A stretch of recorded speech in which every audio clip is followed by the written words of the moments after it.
Hey everyone, Sean here. I'm going to teach you how to short circuit your high and low pressure switches on the AC system of your car using just a paper clip. I have a 2001 Ford Ranger. The reason why I'm doing this is because my AC system is not blowing cold and I'm trying to diagnose what's going on. My problem is that my AC compressor clutch didn't stay engaged. It would engage for a second, then disengage for several, and then engage again for a second. The AC compressor clutch should remain engaged like you see here, continuously. So first off, you need to find where the high and low pressure switches are. In my 2001 Ford Ranger, this is my AC compressor, and the high side pressure switch is right here. What this does is it tells the computer if there is too much pressure in the system. If there's too much pressure in the system, then the compressor clutch will not engage long enough. The low side pressure switch is over here, and what this does is it will tell the system if there's not enough pressure in the system.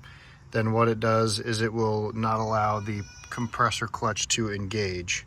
So these two pressure switches help the system perform, and it's a safety feature to make sure that the system isn't on and running when there are unsafe pressures in the system. The problem is if that clutch is not running continuously with these gauges, I wasn't able to tell what the true system pressure was because the compressor clutch would not stay on long enough to give me accurate readings. So I had to force the system to stay on, and the way you do this is by short circuiting those pressure switches with a paper clip. So what you're going to do is you're going to take a paper clip and just bend it like this. To do the high side pressure switch, you're going to disconnect it right here. You do that. There's a little clip here. You push that out, and then this will slide right off. And then you'll see that there's these two wires on there. That is where you'll see that there's actually some metal on the inside. You're going to stick the paper clip right in there. To do the low side, you're going to come over to the low side and you're going to push this down. I need to use two fingers. Push it down and it'll pull right off. And then you'll notice that the kitty corner holes are the ones that have the metal in them. So I'm going to insert my paper clip into those to short the circuit. So it should look like this once you're ready. The one important thing is that your car needs to be off before doing this. If you start the car and you have your air going and then you try to do this step, the AC compressor clutch will disengage. But as long as you do this step before turning the car and the AC on, the clutch will remain engaged. So now that the low side pressure switch has been short circuited, basically I'm bypassing the input that this pressure switch would be relaying to the computer, and so the computer thinks that the switch is fine.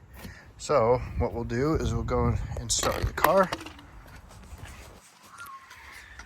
Make sure that you have your AC on max, all the way, max AC, okay? You can keep your doors or your windows open. And what you'll see now, the compressor clutch is going to engage and stay engaged. Now, I can take a look at my gauges, and now I can see that there's not enough pressure in the low end.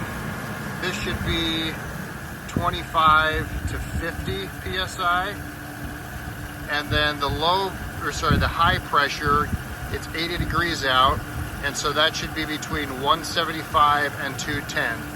So now that my compressor clutch is running continuously, now I know the true system pressure, and I now know that I need to refill it with refrigerant. It's also important to not let your vehicle run too long with it short-circuited, because again, those pressure switches are a built-in safety feature. So it's important to just run it long enough to be able to diagnose the issue, and then you turn it off. And that's it. I hope that's helpful in troubleshooting your system AC pressures. If you like this video, go ahead and hit like and subscribe.